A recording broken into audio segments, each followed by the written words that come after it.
ભક્તિ કરો તો એવી રીતે કરજો પાનબાઈ, રાખજો વચનમાં વિશ્વાસ રે।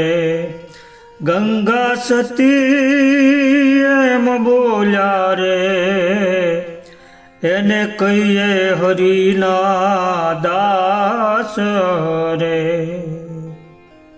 આ વાણીના શબ્દો ગંગા સતીબાના છે અને ગંગા સતીબાની વાણીમાં માત્ર વૈરાગની ફીકી વાતો નથી, પણ આધ્યાત્મિકતાની ઊંડી સમજ એમાં ઠાંસી ઠાંસીને ભરી છે।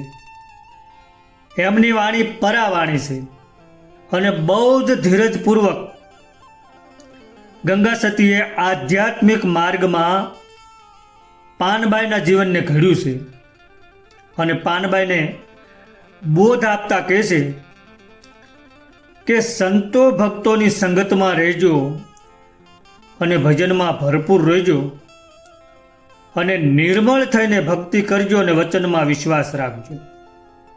આવી રીતે ધીરે ધીરે ગંગા સતી ભીતરના પ્રદેશમાં લઈ જાય છે, કારણ કે અંદર એક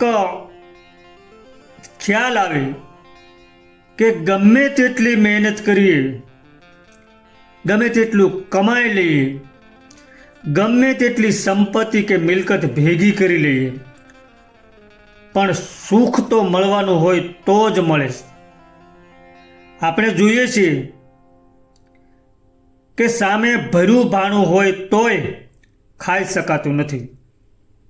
કોઈને શારીરિક તકલીફ હોય છે, કોઈને પારિવારિક તકલીફ હોય છે, કોઈને શરીરની એવી ગંભીર બીમારી હોય છે કે સુખ ભોગવી નથી શકાતું, અને આવા બધા કારણોને લઈ અને ગમે તેટલું સુખ હોય તો નિરાતે ખાઈ શકાતું નથી। ઘણું બધું હોય છતાંય ભોગવી શકાતું નથી, પણ અહંકાર એમ માને છે કે હું ધારું તે ભોગવી શકું, હું ધારું તે કરી શકું, પરંતુ હકીકત તે નથી। પણ હકીકત એ છે કે કરતા ભોગતાનું આયોજન ક્યાંક કોઈક તરફથી નિયોજિત છે। માનવ કહે હું કરું ને કરતલ દૂજો કોઈ, આદર્યા અધવશ રહે મારો હરી કરે સો હોય। માણસ ધારે તેમ થતું હોત તો ધારવામાં કોઈ કશાશ જ ન રાખે, પણ એમ બનતું નથી। આ એક પરમાત્માનો ગહેરો નિયમ છે અને જેમને આ નિયમ સમજાઈ ગયો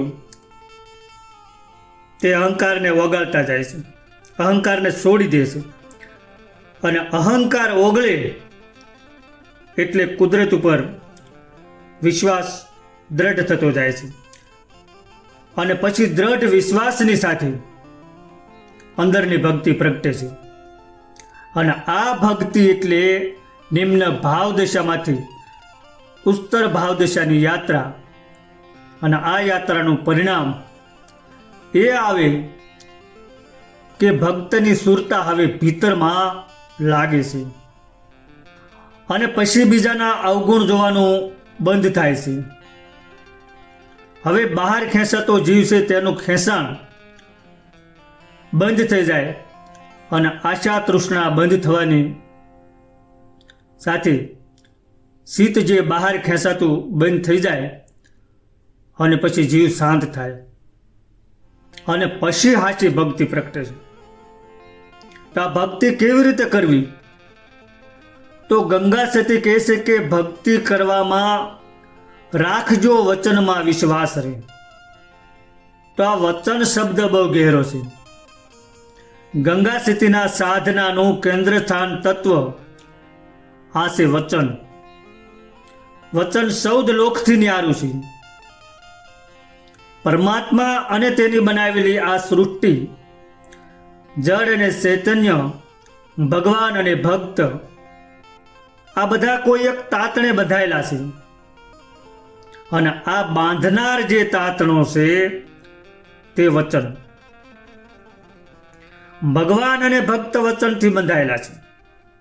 સર્જનહાર અને સૃષ્ટિ વચનથી બંધાયેલા છે. ગંગા સતી વચનને આ અર્થમાં કહે છે. ભક્ત જ્યારે વચનથી બંધાઈ જાય છે ત્યારે અંદરથી શ્રદ્ધા અને વિશ્વાસ પ્રગટે છે. ભક્ત જ્યારે જાગે છે ત્યારે તેને આ વચનના દર્શન થાય છે. આ બહુ જ નાજુક અને અનુભવની આ વાત છે. જેમ બે પ્રેમીઓ વચનથી બંધાય છે, એનો અર્થ એ નથી કે કોઈ કરાર કે પ્રતિજ્ઞાપત્ર પર સહી કરે છે, પરંતુ તેમની અંદર એક એવી ભાવ દિશા છે કે ગમે ત્યારે જરૂર પડે ત્યારે એકબીજા માટે હાજર છે. આવી ભાવ દિશાથી બંધાયેલા છે. જ્યારે ભક્તિ જન્મે છે ત્યારે ભક્ત અને ભગવાન અરસપરસ આ વચનથી બંધાઈ જાય છે. આપણે જે ભક્તિ કરીએ છીએ તેમાં આશા અને તૃષ્ણા હોય છે, કોઈ કામના કે માંગ હોય છે. પરંતુ ગંગા સતી અહીં એમ કહેવા માંગે છે કે ભક્તએ ભગવાન પાસે કશું જ માગવાનું નથી હોતું, માત્ર ને માત્ર વચનમાં વિશ્વાસ રાખવાનો છે. વચનમાં વિશ્વાસ હશે તો તમારે ક્યારેય કાંઈ માંગવું નહીં પડે.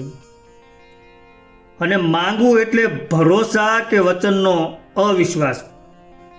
જ્યારે જરૂર પડે ત્યારે જે તે પૂરું પાડવા માટે ભગવાન વચને બંધાયેલ છે.